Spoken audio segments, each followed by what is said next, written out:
things to you that have never been done before. We the people tell the government what to do. It doesn't tell us. We the people are the driver. The government is the car. And we decide where it should go and by what route to do. We the people are free. And I hope we have once again reminded people that man is not free unless government is limited.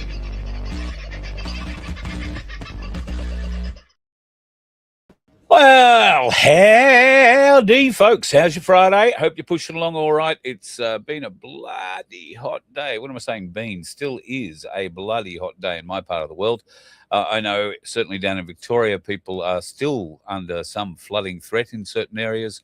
And, of course, in those areas where it may have subsided a little, you'll be doing the cleanup. And, God, what a cleanup around Wye River there is to be done.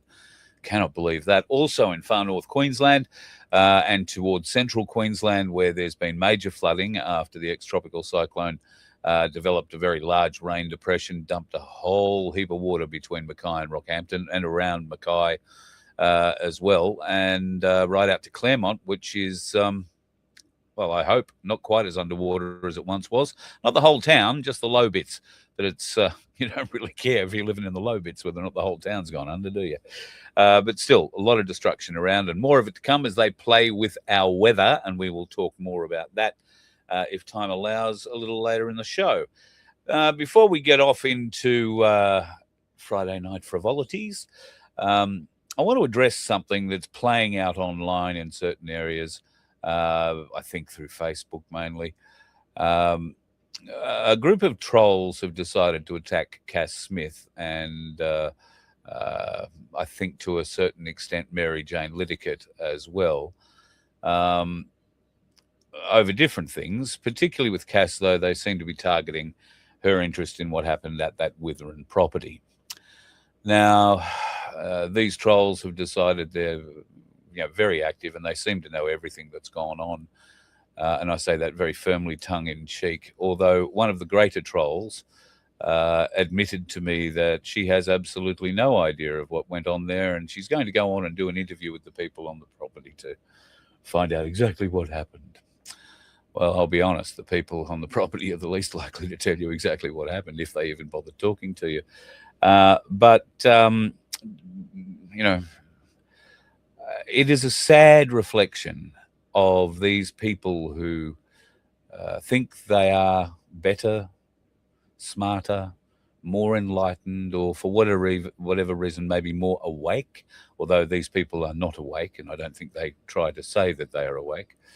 They are just simply trolls who ordinarily I wouldn't give the time of day to, but they are stepping into areas where they're going to get their asses sued, and I genuinely do not wish that for anybody, regardless of how stupid some of these trolls are. I have said before, and maybe the trolls that currently watch the show are unaware of the relationship that I have with Cooker Watcher, and the relationship that we had leading up to the one that I currently have with her, which is we don't talk to each other much, but that's because we've got a mutual level of sort of respect that's, we've talked ourselves into a position where we know neither of us is going to change our position. There's no point in hating each other for it. But I haven't spoken to her in probably 12 months. So hello, if you're watching. I'm very happy to have conversations with people who want to debate facts. I am not interested in feeding the ravenous appetite of sticky beaks who have absolutely no relationship to anybody or anything that happened at Witherin. They are simply there thinking there is some great story to attack Cass Smith with, and I can promise you there isn't. While there will be differing opinions as to who did what, where, and when, I can tell you with great impartiality, because I have no skin in the game, right? I just lived it. I experienced what these people are like in great, minute detail. And I wasn't the only one. There are others who these trolls and you know nothing about. You've heard me talk about one maybe in my time here on the show.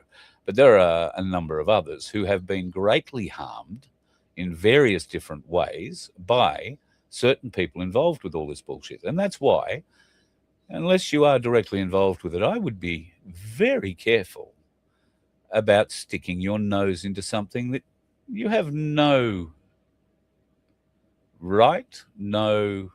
I mean, what is your need to know? Is there a need to know? These trolls are attacking Cass on her credentials about helping people make money. Now, I ask you, my audience, has Cass Smith robbed you in the SMSF business that she has brought to our attention on this show? I have brought to our attention. It's not her. I invited her on the show. So, have you lost money? These trolls are jealous. It's all I can put it down to, or just blind stupid. They don't understand the information that's being imparted to them. And what particularly disappoints me is that there is one troll named Sharon who is simply a woman hater. She hates a successful woman. She must, to say some of the things that she has. Now, this particular troll has got rather incensed, and she pushed a button in me because I believe that this troll in particular is, well, for those of you who used to watch old Australian soap operas, she's an Esme Watson. I think I might call her Esme from now on instead of Sharon. She wants to stick her nose in everybody else's business, but doesn't like it when somebody sticks their nose in hers like I have. Now, you, my adoring audience, who may not adore me too much after tonight, will have had experience with me and trolls before. You will understand how I treat them. I have no tolerance for them. If you expect me to be polite to them, unlikely, unless they are showing signs of being polite in return. I tend to treat trolls publicly how they treat their target. Only I don't defame them like these stupid bastards seem to want to do and get themselves sued. And I genuinely have made offers to say, listen, you're going to get sued saying shit like that. Don't say that. But oh no, I'm just a shill. And there is some dude who made a absolutely atrocious video about shills and snakes and ladders, which Facebook took down, but he keeps sending me and bragging, saying it's been put back up again. And he even personally sent it to me as a messenger. I think after I mentioned it the other night, he thought I might actually play it.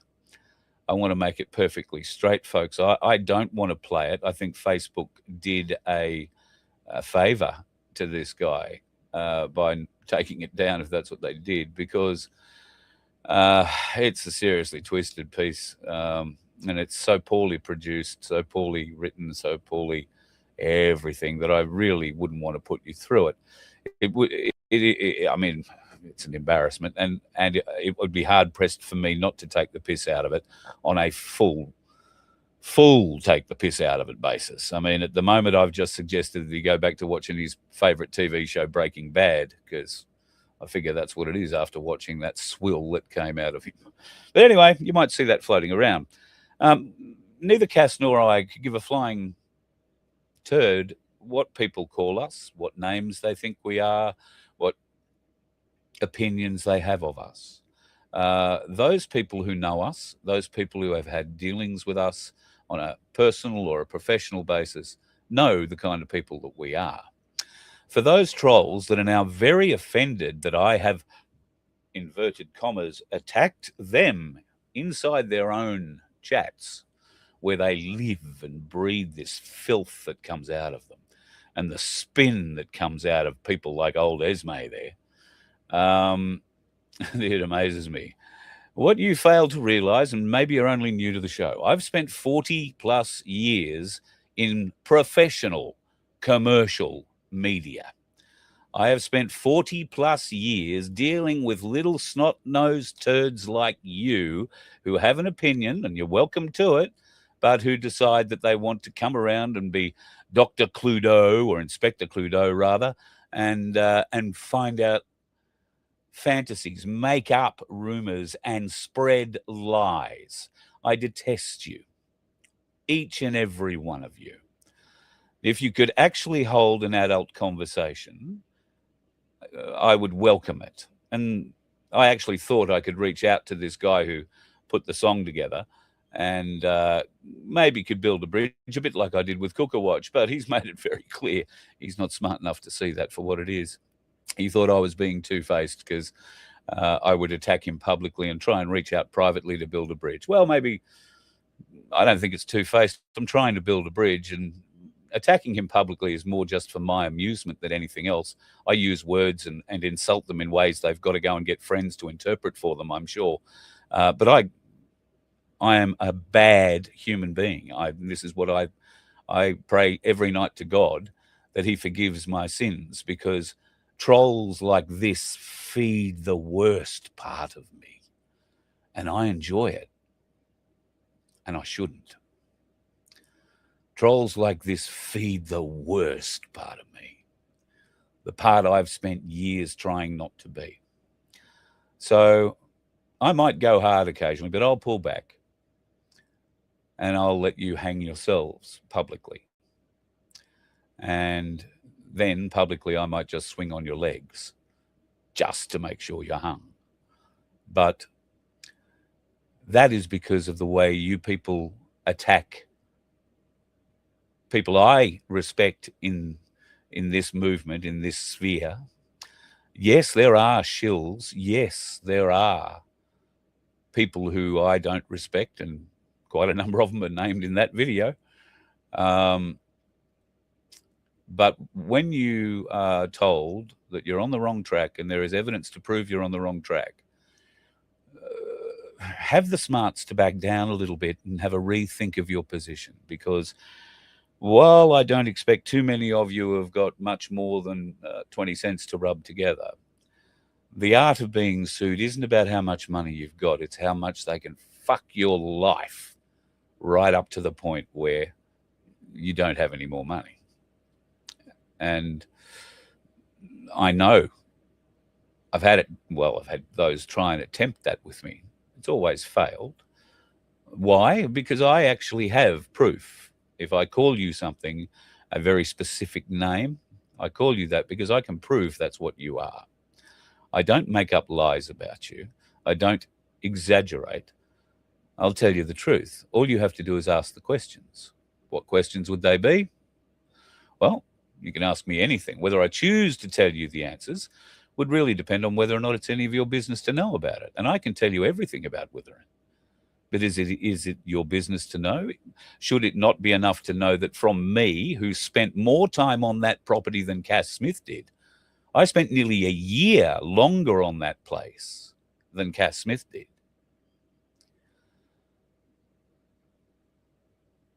You might think I'd know a bit about what went on. And if I give you a friendly warning about stay away, you're going to get sued. And it may not be by Cass Smith or me, because those poor people of Withering, I think there's a few that aren't too happy with you either. So for the trolls who are upset that I speak very badly and I insult you and I swear, fuck off. I don't care that you're insulted. I don't care that you're upset. I don't care. I don't threaten you in any way, shape, or form. You know, I just point out how bloody stupid you are, and I use your own words to beat you to death. This Cass and Sharon, I won't use her last name. I'll give her that level of respect at the moment. I'll just call her Esme. Esme was made a very substantial offer through me from Cass last night or the night before. And that was to supply all the answers and all the contact details to everybody involved with the Withering project, so that this Esme could, I suspect she'd have got weak at the knees and a little trembly and wet in places, because to get that kind of access, you know, when you're actually a friggin' nobody who, you know, is probably most excited thing is to go out and change the laundry every other day. I suspect that you're just an Esme, that you are nothing and a nobody and a sticky beak. And I find it insulting that you think you've got any right to go and look at anything at all. And I'll tell you that to your face, in emails, in private messages, in texts. If you do ever get stupid enough to get my phone number and ring me, I'll tell you face to face or on the phone. You people you're offered everything you wanted, and you're too stupid, too afraid, I don't know what you are. But at any rate, Esme, you didn't want all those details. You didn't want everybody's contact details so that you get on with everybody. No. Why would that be, I wonder? I hear some interesting things are happening down at the property down there at the moment, folks. And not for me to say whether they're good, bad, or indifferent. I would just say buyer beware if you're considering something like that. And if you want to have an off-the-record conversation, maybe I can enlighten you a little bit. But I'm not going to help out trolls. I don't care enough about you. Cass doesn't care enough about you. You will be exposed, and the lies that you are spreading, the damage that you think you are doing, will be expunged, because the truth wins out. Thank God. Somebody you pricks probably don't know too much about. All right, let us move on. And, well, it is Friday night. I should bring in the man who waves and smiles a lot. There he is, smiling and waving. On cue. God, don't do that. You look like that Cameron guy of the bloody Snakes and Ladders video. The freak. All you need to do is put on a little military helmet and look like you've been on it for 4 days. You'd be fine. Yeah, I lost it. I've had it around here somewhere, but I can't find it. Oh, sorry. I was going to say, do you have a pith helmet handy? Oh, hang on. No, wait a minute. I could do this. There you go. Good enough. How are you, mate? How's your week been?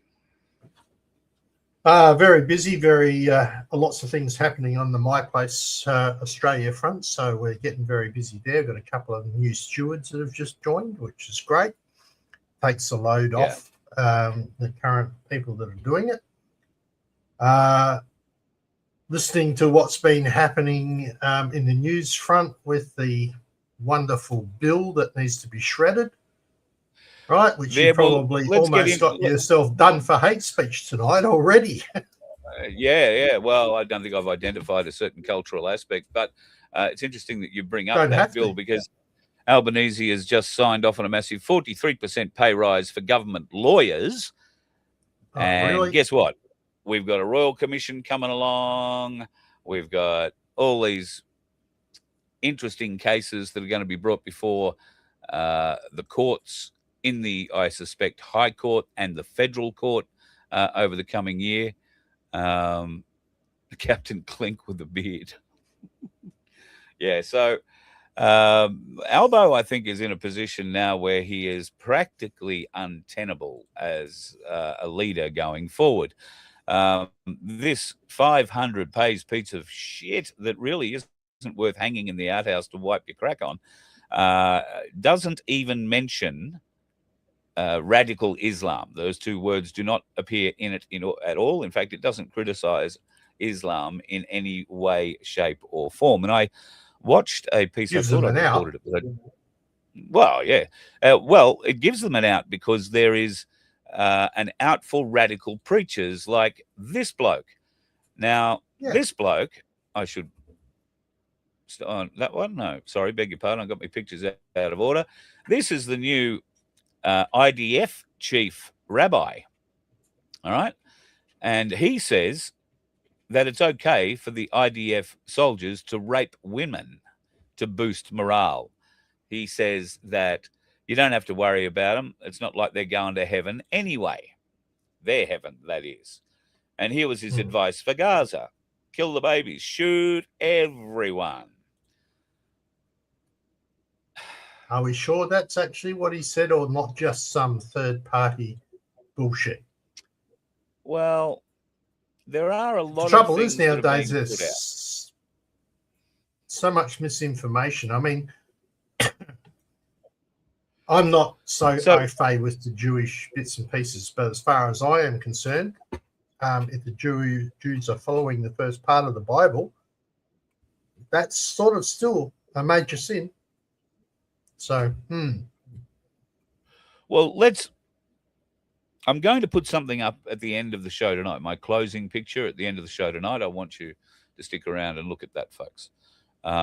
It might explain a little bit further about the links, or how deeply the links of Judaism reach, and not so much good Judaism, if you can put it that way, because there are very good, very wonderful Jews.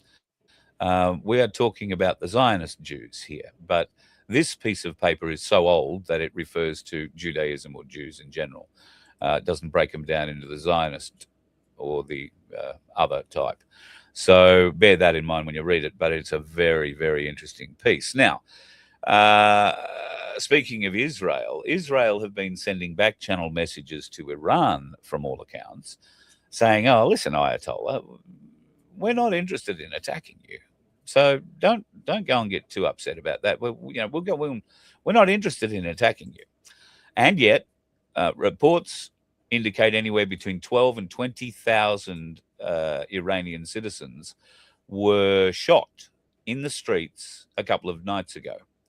There is a lot of video available, some of it very, very distressing to watch. I've chosen not to play any of it here, but that's probably more because I forgot to download it than I didn't want you to see it.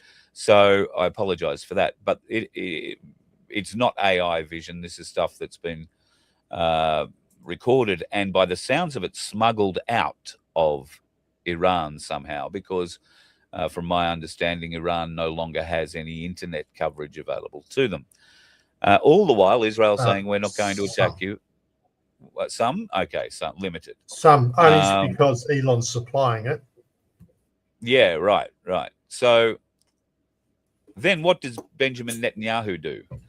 After getting off the phone to the Ayatollah saying, no, we're not going to attack you, he gets on a plane and flies to Florida, where he starts encouraging Donald Trump to attack Iran because of the murders being carried out on their streets by the Ayatollah's irrational government.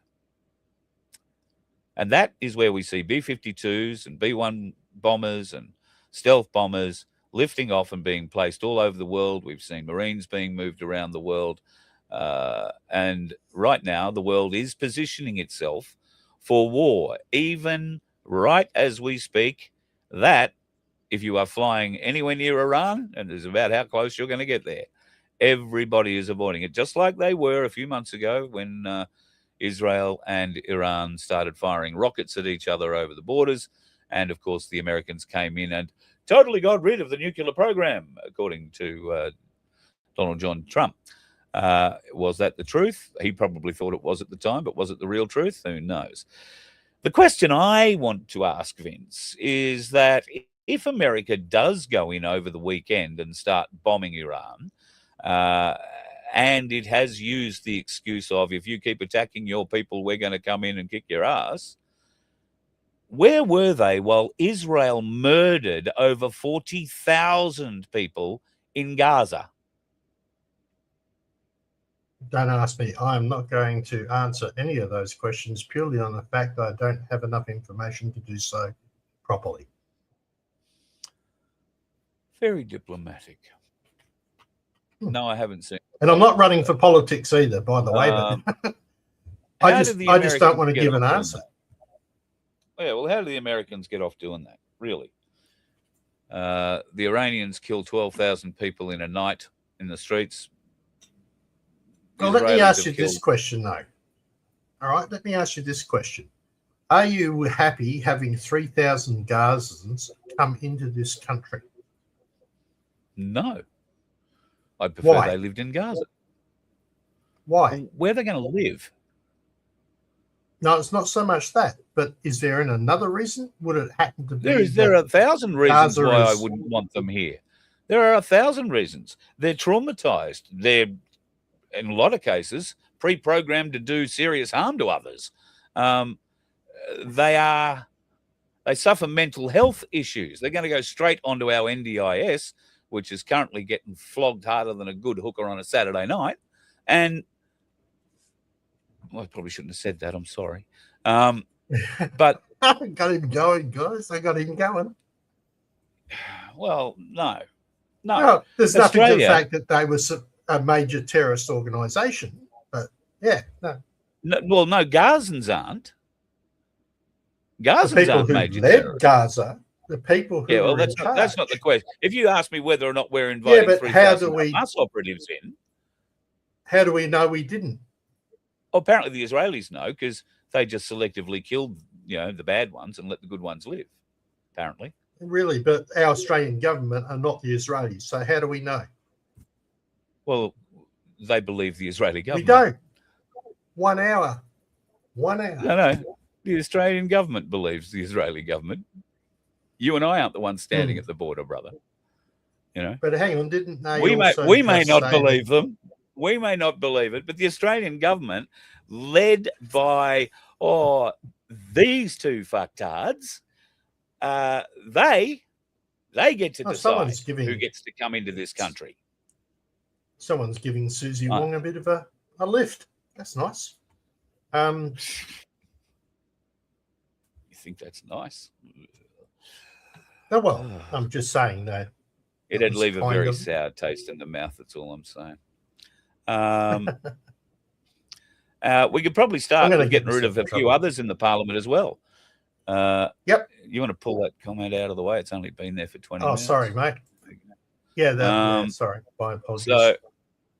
So, we could do with getting rid of them to begin with at the next election, which brings me to, I guess, the next election. America is all over these hate speech laws. This is the Undersecretary of State. The statute that imprisons you for calling to deport jihadist extremists but provides safe harbour if you are a jihadi extremist would be deeply perverse. Let's hope this isn't what Australia intends. It is exactly what this document intended. Yep. I saw a piece of interview yesterday. One of the senators asked this female bureaucrat, in part responsible for putting together this 500-piece of schlock that she was there to try and defend. The senator asked whether or not the documentation, the law, would protect Jews. And she said, oh, yes, it'll very definitely protect Jews and Sikhs. And she said, okay, that's good. That's good. She said, what about Catholics? Oh, well, no, it won't protect Catholics because Catholics, that's not really a cultural thing. That's, that's something different again. So no. She said, well, what about Christians? No. They're the same as Sikhs and Jews. Will this law protect Christians? And after her face went brighter than her red hair, she said no. So if you are a Christian, this 500-piece of hate speech bill is entirely designed to hate you. Yep. You are not protected in any way. And there are so many other weaknesses in it. Weaknesses like you don't actually have to say something offensive to cause offense. Somebody might have felt they just got to feel something. Yeah. Well, explain I'm that. sorry, that's it. You're off the air, mate. You've offended me. Oh, fair's fair. Well, I've offended a few trolls in the last 24 hours. I mean, I've offended a lot of them, but their lack of intelligence and their poor ability to communicate, absolutely zero ability to debate, and their complete and naked desire to show just how weak they are when they're offered everything they ask for and can't accept it because, oh, shit, I don't know what to do with it now. I've got everything. You're like the dog that chased the car and friggin' caught it. It's like, oh, shit, what do I do with it now? Do with it now. Idiots. Anyway, so this brings us around to, Black Sheep has a comment going forward. He thinks that there should be new laws. The new one doesn't go far enough. the government needs to pass a law that every time a certain music is played on loudspeakers, then we, the people, should stop whatever we're doing and line up and lick the boots of a politician. It could be called the bootlicker law. Each town, each suburb could have a politician sitting on a throne so we can all line up and lick his boots. And the penalty for being late or not lining up to lick their boots would be hard labour and a 10-year prison sentence. Seems no more unrealistic than some of the shit being churned out by Victorian and federal politicians right now. Except, maybe, for one. Pauline Hanson's One Nation has steamrolled its way to some significant poll results. Now, I don't know how much faith you place in polls. I personally don't place too much at all. But if you don't place too much faith in the polls, and in prior, the polls have already shown Pauline to be down in the single-figure department, or One Nation to be in the single to low double-figure department when it comes to, you know, the percentage of Australians who would vote for them. Well, that's had a huge kick. Pauline Hanson and One Nation are now equal pegging with the completely lost and lunatic-like Liberal Party and their national muppets who are dragging along behind them.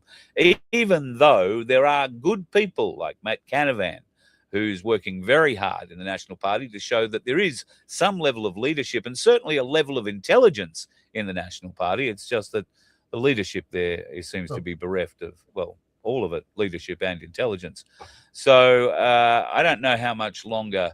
I mean, he believes in the National Party, I guess, but he's the kind of bloke that needs to come over and talk with Pauline Hanson and co going forward. Now, Pauline, we have got a thing on our VOFHQ.com website where you can leave a suggestion of what Pauline Hanson should be doing, a key performance indicator. I believe that if we are going to vote at the next election, sorry, that's really hard to get out of my mouth, but if we are going to vote and we're going to take it seriously, then there are 3.5 million of us that didn't vote in the last election. There are a lot more who did donkey votes just so that they didn't have to. We need to motivate, excite, and get that, or a large percentage of that audience, out and get them behind One Nation, because just being level pegging with the Liberal National Party isn't enough to win and put Barnaby Joyce in as the Prime Minister of the country. Sorry, I didn't mean to laugh. But that is ostensibly what would happen right now if Pauline and One Nation won in our next election. I think it would be wonderful, to be honest. But I think One Nation has a much higher chance, certainly a much higher chance of winning the Senate and holding the balance of power in the Senate. They are, from what I'm led to believe, planning on running a person in every lower house seat. And who knows, they could get quite a few elected in there too. One of them won't be Pauline, obviously. She will be, unless there is a plan at some point to take her out of the Senate and parachute her into a safe seat and have a by-election and put her into the lower house after the fact, and she could be the Prime Minister then there would be a by-election for a Queensland Senate seat. It gets messy, that kind of thing. But the people might demand that. All right? And I can't see it happening, but yeah, possible. Oh. So what do we want her to do? Well, she's come out with a 90 billion, that's with a B, a $90 billion policy. Now, I haven't gone into costing it and all that kind of stuff, but the proposal includes Australia withdrawing from the United Nations. That's a big tick. Yep. The World Health Organization, that's the WHO. That's another big tick. The World Economic Forum, the WEF, that's another huge tick. She plans on dissolving the Department of Climate Change. Oh, my God. Pauline. Yes, please. God, I'm getting hot. And tightening the National Disability Insurance Scheme so that only support goes to those who truly deserve it. In just 24 hours, support for One Nation Party has surged by 19%, reaching a record high. Hansen claims the $90 billion in annual savings will be returned to the people invested in coal to reduce electricity prices by 30%. And I think you can believe it when she says that, because Malcolm Roberts came out of the coal industry and he'll know exactly how to play that card, and used to build hydroelectric or rebuild hydroelectric dams and the national rail system. She's got a 12-word message that's spread virally about the whole thing. Apparently, I don't know what that 12-word message is, but probably, words to the effect of, Albo, get the fuck out of Dodge, mate. There's new blood in town. So what else would you add to those key performance indicators so that you could see we weren't just electing the same shit under a different name back into a broken system? What would you insist that to get your vote, One Nation needed to look at to revamp, to repair, to revitalise our Australian Parliament? What would they do to reinstill trust in Australian politics and politicians? Because at the moment, the trust level of politicians is so low that you could put a tag on it and parachute it out of a snake's arsehole and it would still free fall. So I've got to love, I don't know, 40 years of commentary on the radio. That's all it can be. Where he gets these sayings from, guys, I have no idea. I got some very dirty ones. I hold myself back from saying them quite regularly. But it's true. How is Pauline going to rebuild national trust in politics, in politicians? Because it's not just the likes doing of me. What Trump does. Do what Trump does. He says he's going to do something, then he bloody well does it. So if she gets us out of the who, she gets us out of the wet, if she goes out there and gets coal running, gets our oil and our gas back under our control, increases our infrastructure, that's how she does it. Sorry. That's good. Why didn't you write that on the thing at vofhq.com? I'm letting the other people who are not as politically charged as what I am have a go, right, before I go and put my list in. Yeah, well, that's fair enough. So, folks, why don't you go and write some of these things down on the website, vofhq.com. It's right at the very top of the website. Click on it. You'll be able to leave your comment, and Vince will approve it. The trolls will probably like to leave a comment. I can tell you he won't approve it, but I can tell you how I'd reply to it. I can tell you how I'd reply to it. I'll give you a visual. But serious comments, gratefully accepted, and will be posted up, because this is serious. If you're going to convince someone like me, if you're going to convince someone like Darren Bergworth that there is any kind of future in an election, then we need a set of KPIs to say, at the end of that term, let's say One Nation is given the privilege of ruling this nation, then at the end of that 3-year term, before they call the election, they have to produce those KPIs and show the people, well, this is what we did, this is what we said, and this is what we did. And the people then would decide on whether or not they had fulfilled those KPIs and are going to support the system, not just One Nation, but the system for another 4 years. Because right now, I don't believe the system is supportable. I believe the system is subverted from within, and until somebody, please, Pauline, make this a mandatory part of your policy, somebody has to clean out the bureaucracy. Somebody has to clean out the shiny bums and sit them on a very hard seat, maybe a Spanish horse. A Spanish horse, until they provide the answers to the questions they are asked, truthfully, until they provide the directions to find the bodies that are and have been buried by the bureaucracy for the last 30 to 50 years, the bodies, the lies that have kept Australia in chains. It is the bureaucracy that maintains that, people, not the politicians. The politicians are an illusion of power. They come and they go. The bureaucrats, along with a couple of long-term politicians, are the way this works. And we need a political party to clean out the bureaucracy. And I believe you can't clean out the bureaucracy. I believe you just have to start again with something completely new. Because the bureaucracy is so badly and so deeply corrupted that by cleaning it out, you would in effect be hamstringing yourself from being able to do the business of government. Because let's be honest, do you think Pauline Hanson or Malcolm Roberts or anybody else who sits in those places in our name has the skills or ability to walk around the corridors and find any information out, to find details of anything, anywhere? Do you really think they know where to look?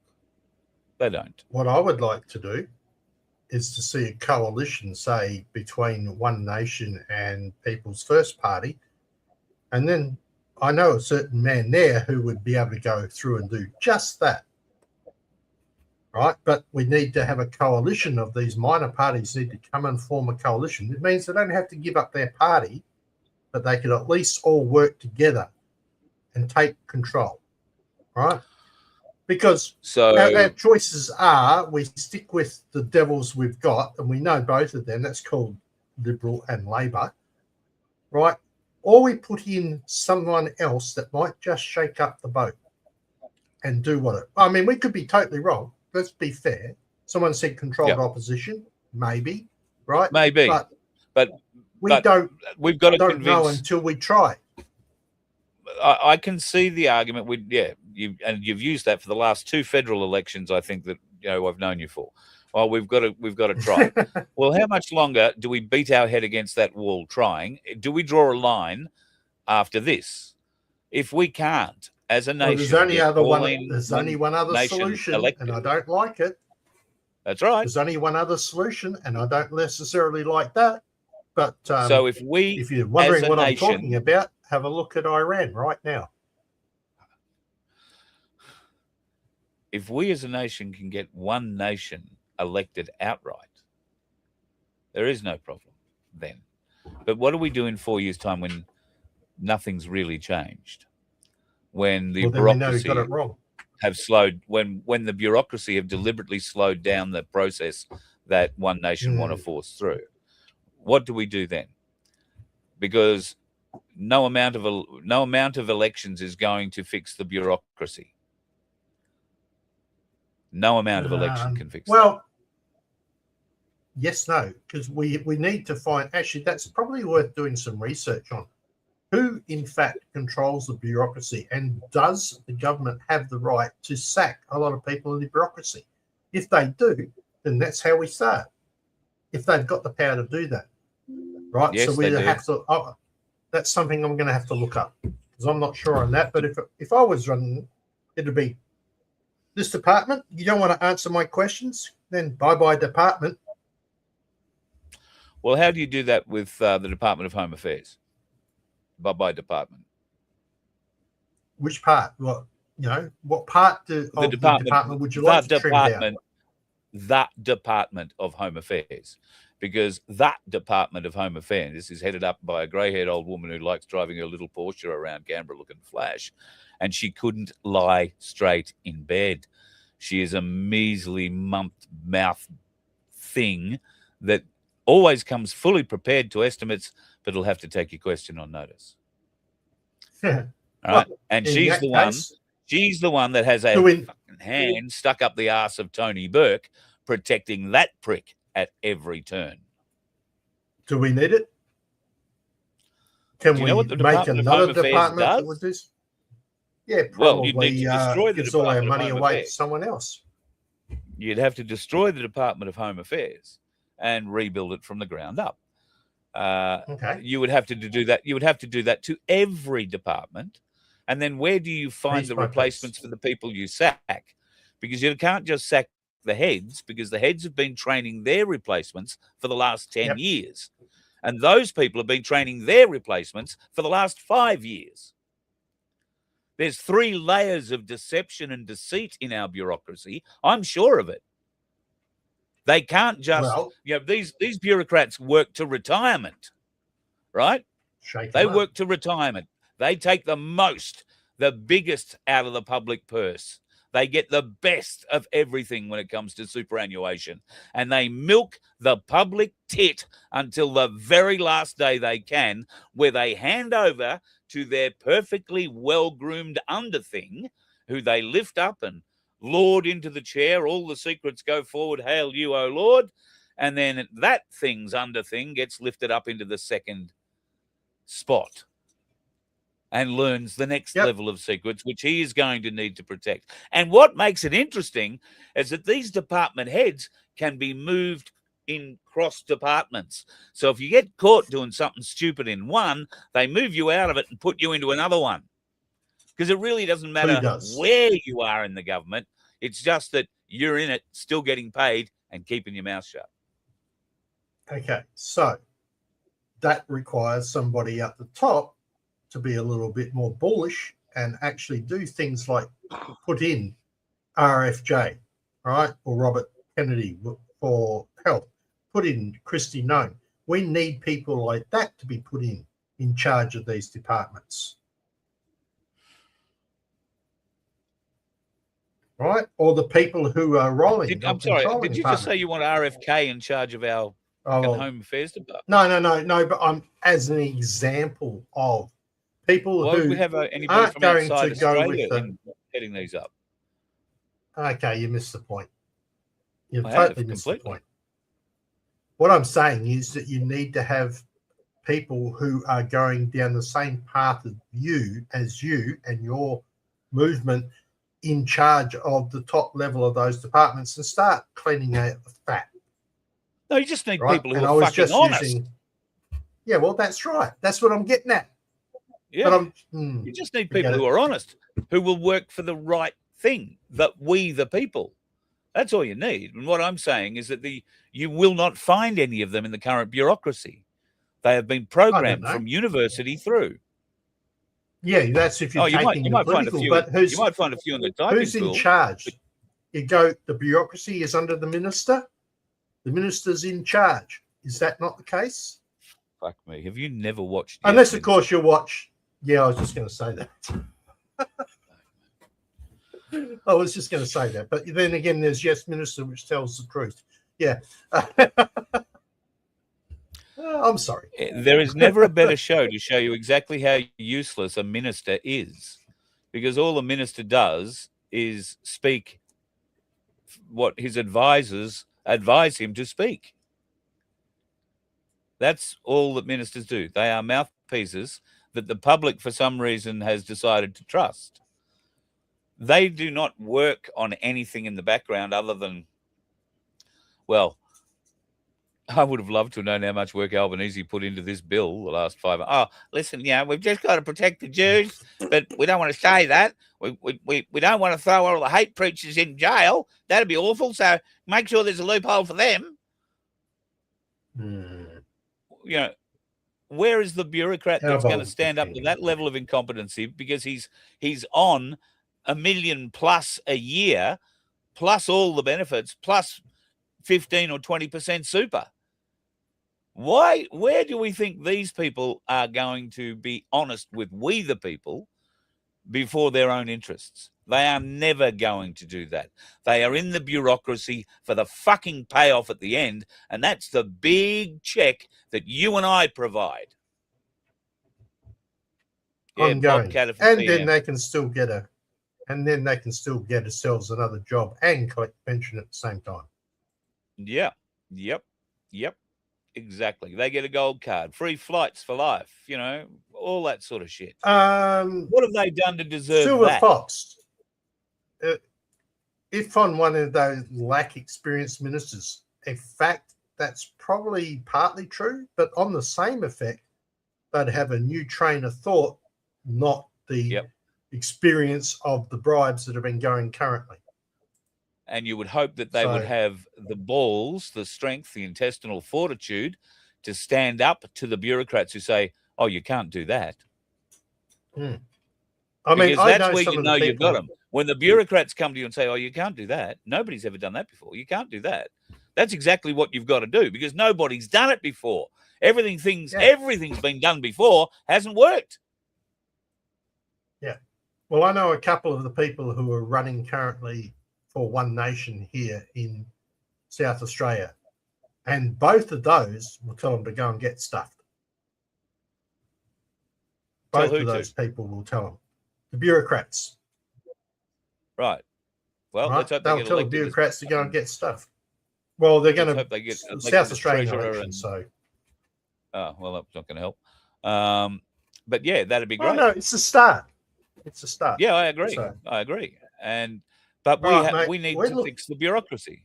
That's the biggest issue that we have. The freaking bureaucracy. Yeah. Okay, so one of the things that we should probably, because we're a fair way in the show, and we should probably do something about this. Yes, Wade. I was going to mention that at the end of the show, but yeah, we can do that now. Right. So, yes, I would ask if you are so inclined to keep Wade Northhausen in your prayers, folks. Wade had a stroke, from all accounts, a fairly serious stroke, just after Christmas, and he is currently recovering. I have been in text contact, if you like, with Belinda and Nick, and I think the thing that they really want to get across most at the moment is that there are some useless, weak dogs out there, no doubt trolls, like the blobfish I've been dealing with, who would start up fundraising things in Wade's name. Do not donate to anything that is asking for money for Wade for his recovery, to aid in his recovery. Wade and his team, Belinda, Nick, are not asking anybody for financial contributions toward Wade's recovery at the moment. But if you want to make a donation, you can do so at billboardbattalion.com. I think it's .com/donate. It might be .com.au/donate.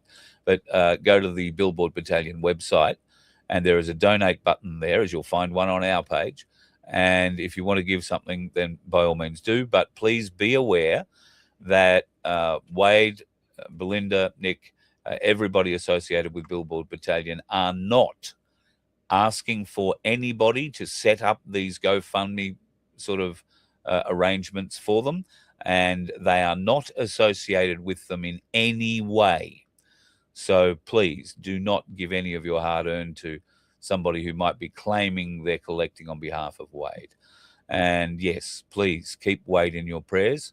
Wade has been a tireless campaigner for folks in the bush. He has driven thousands upon thousands upon thousands of kilometres in his bus around this nation, bringing the message in every town and city he stopped at. Most recently, he spent times on the street in Sydney at Christmas time with Glenn Fisher, who I've got to get a hold of, and caught up with him and the homeless folks on the streets of Sydney. And then, tragically, not long after that, he had this stroke. So, very sad. We are praying for a full and speedy recovery. And I'm sure, given some of the energy healers that we have here, I know you have to work with permission. I'll put a message into Belinda and see that we can get that permission for you. But yeah, it's a very sad day yesterday when we learned that. I don't think they had made that news public up until that point. So terribly sad. My thoughts and best wishes and my prayers are with Wade and his family as we struggle on through this at the moment. You got anything else you want to bring up?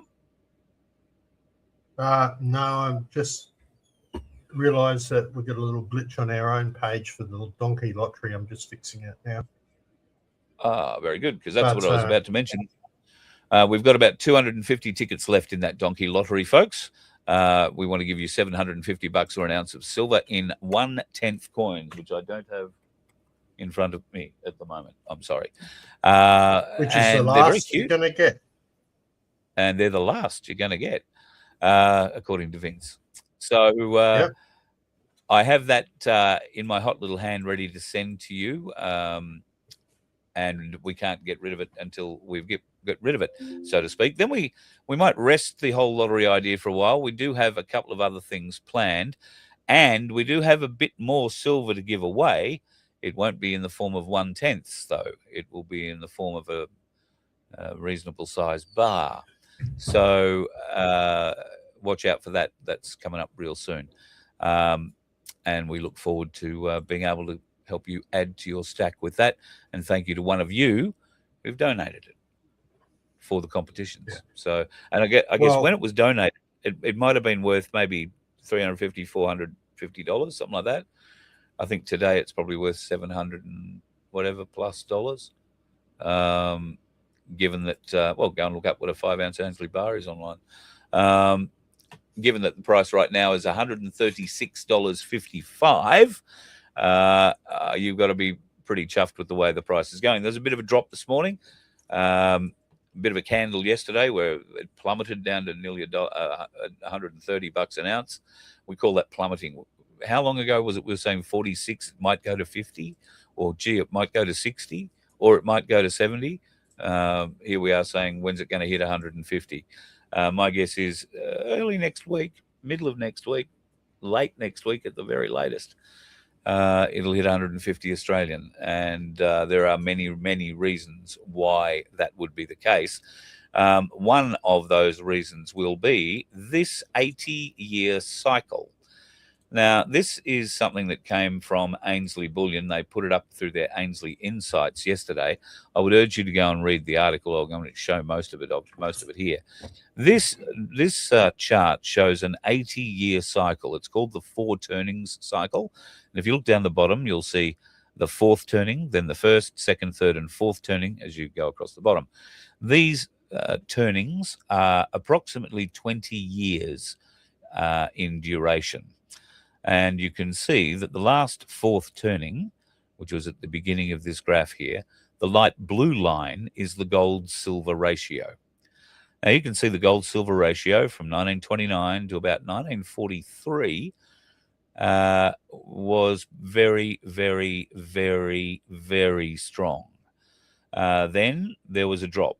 Stocks came into the world and properties and other bits and pieces. But you can see that the gold-silver ratio during the 1st turning, where it suffered the steepest drops, stayed low. Now, that 1st turning is, bear in mind, around 20 years.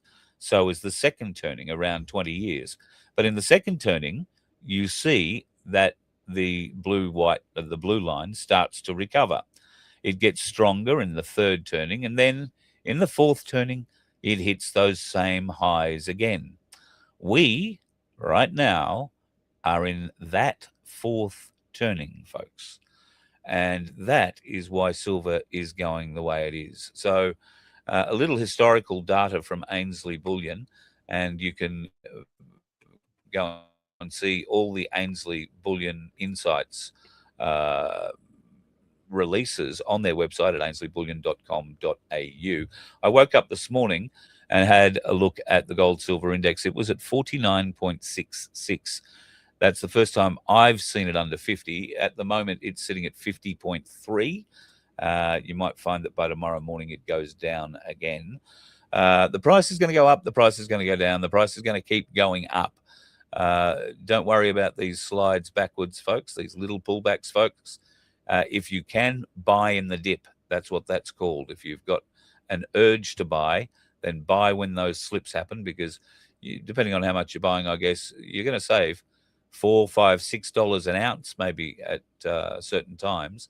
And believe you me, that adds up in the end. You might be able to afford a few more bars of whatever it is that you're buying. And don't forget to mention Voice of Freedom or leave my name and at the door or online if you're ordering online in the notes section, and you will get a little discount, which also might eventually get you a little bit more. I've got one thing I want to close up with tonight.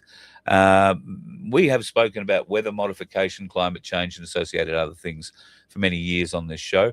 I have shown you evidence that I believe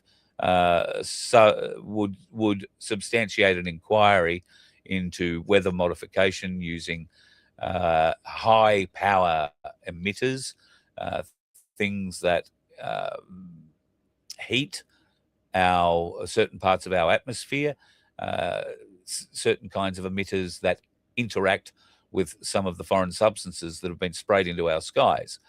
Now, New Zealand had a big find yesterday, I think it was, might have been the day before. They found 2 cargo ships. Now, these are where the cargo ships were located at the time. Those cargo ships were seen to be operating some very strange equipment that was definitely aimed at the heavens. And it just so happened that New Zealand is experiencing, I think across the North Island at the moment, something akin to a cyclone. Also, that particular arrow at the top, that's also directing shit towards far north Queensland. What's happening in far north Queensland at the moment?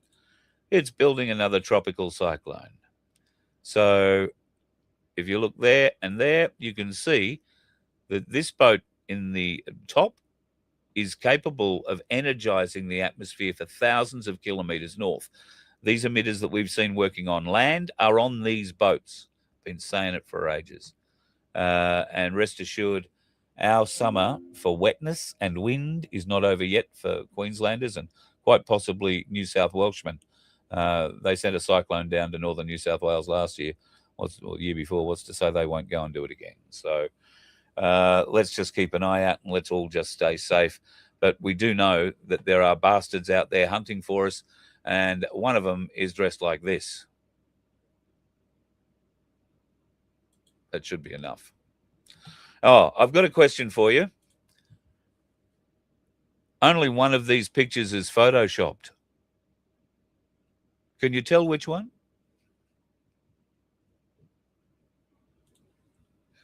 You'd be much more articulated if you weren't muted.